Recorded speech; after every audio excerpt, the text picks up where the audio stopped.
Hello students, आप सभी का हमारे यूट्यूब चैनल में हार्दिक स्वागत है। आज के इस वीडियो में बात करने वाले हैं कोटा यूनिवर्सिटी बीए या फिर BA BEd first year first semester political science के मोस्ट इम्पोर्टेंट क्वेश्चन की।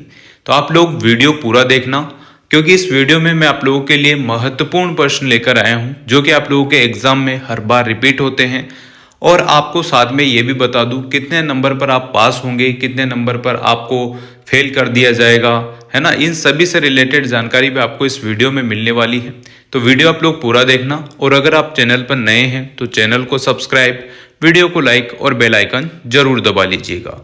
देखो स्टूडेंट, होता ऐसा है कि अगर आपके बीए या फिर बीए बीएड कोर्स है और उसमें आपके हिस्ट्री संबंधित क्वेश्चन है, यानी कि हिस्ट्री के सब्जेक्ट है आपके, पॉलिटिकल साइंस सब्जेक्ट, क्योंकि 3-4 सब्जेक्ट आपके होते हैं, तो आप लोग सभी वीडियो देख लें। मतलब जो आप लोगों के सब्जेक्ट है उसकी वीडियो देख लें, और जो इंपॉर्टेंट क्वेश्चन है उनको तैयार करके अच्छे से पढ़ के जाइएगा, ताकि आप लोगों के जो है अच्छे मार्क्स आ सके, ठीक है ना।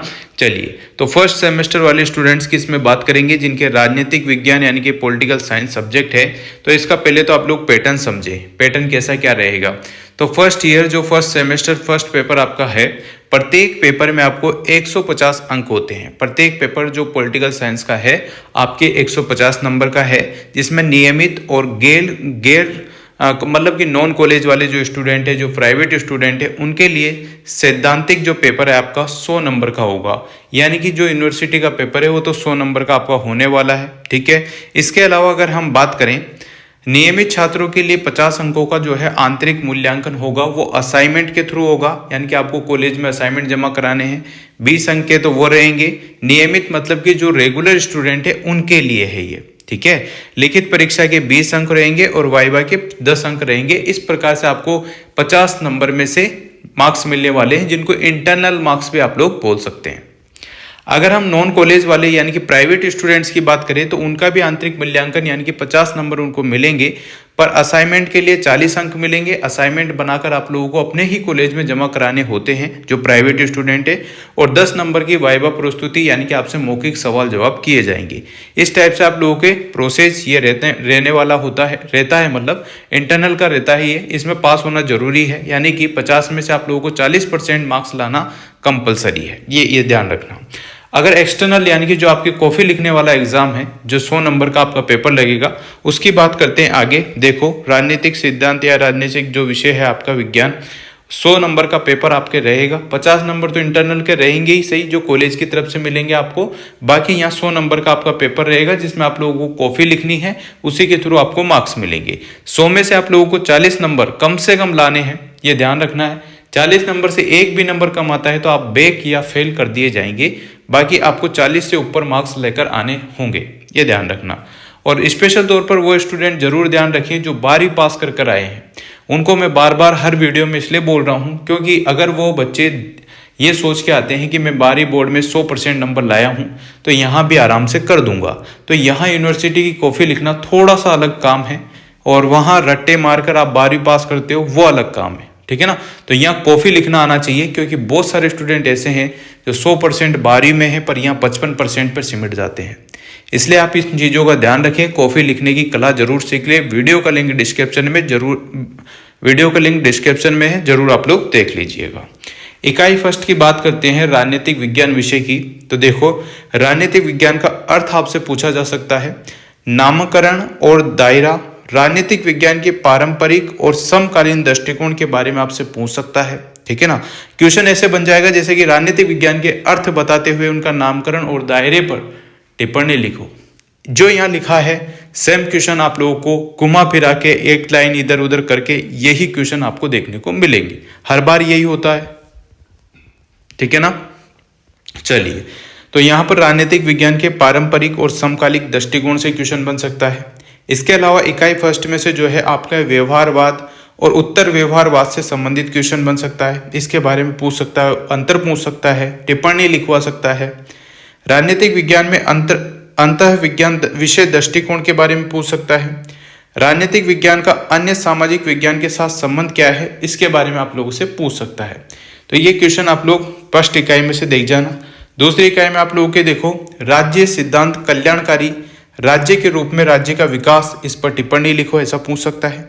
संप्रभुता, एकात्मक और बहुलवादी सिद्धांत के बारे में आप लोगों से विस्तृत जानकारी पूछ सकता है। इसके अलावा तीसरी यूनिट आप लोग देखें, इसमें आपसे अवधारणाएं पूछी जा सकती है, उनकी शक्तियां पूछ सकता है, अधिकार क्या क्या है उनके बारे में आप लोगों से विस्तृत जानकारी ले सकता है, वैधता के बारे में क्वेश्चन आ सकता है, नागरिकता के बारे में, अधिकार के बारे में, समानता और न्याय के बारे में और राजनीतिक आधुनिकीकरण के बारे में आपसे पूछा जा सकता है।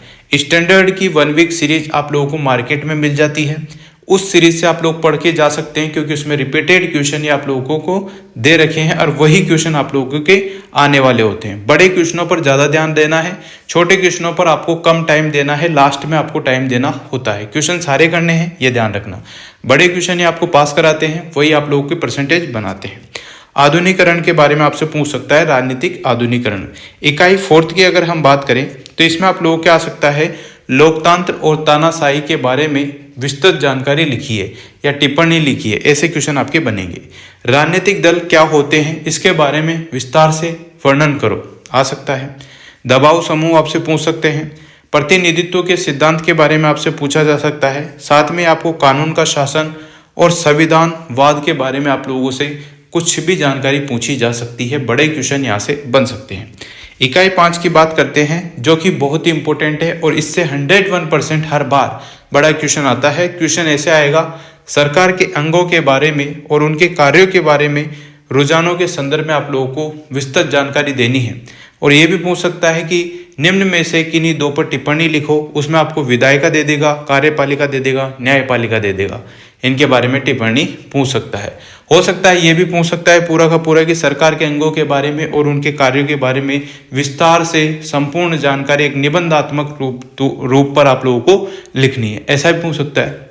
तो ये बहुत इंपॉर्टेंट है, 5 यूनिट और पहली यूनिट। बड़े क्वेश्चन हमेशा सभी में से आएंगे आने में तो, पर ये जो है इनमें से 101% आपको ऐसा क्वेश्चन देखने को मिलता है जो एडजेक्टिव्स ऐसा कैसे आ जाएगा। जहाँ यहाँ जो लाइन लिखा रही है वही क्वेश्चन आपको देखने को मिलेगा।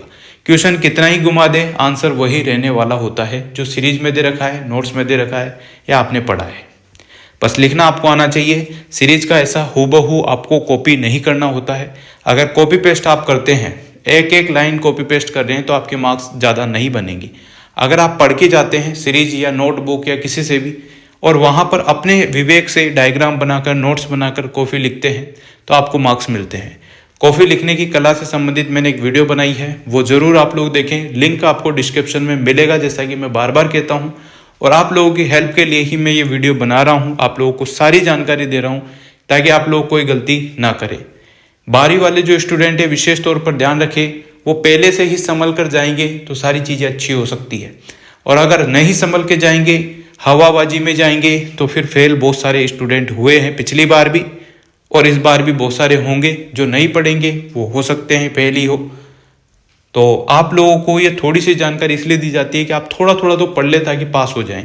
और अगर आपके फर्स्ट और सेकंड सेमेस्टर में 50% मार्क्स नहीं बनेंगे तो आप थर्ड सेमेस्टर में नहीं बैठ पाएंगे, आपका साल बिगड़ेगा। ये ध्यान रखना। इस बात को ध्यान रखते हुए आप ऐसे पढ़ें कि आपके बैक कतई ना आए। एक सब्जेक्ट में आ जाए तो कोई बात नहीं, पर सारों में अगर बैक आ रही है तो कोई मतलब नहीं है, ठीक है।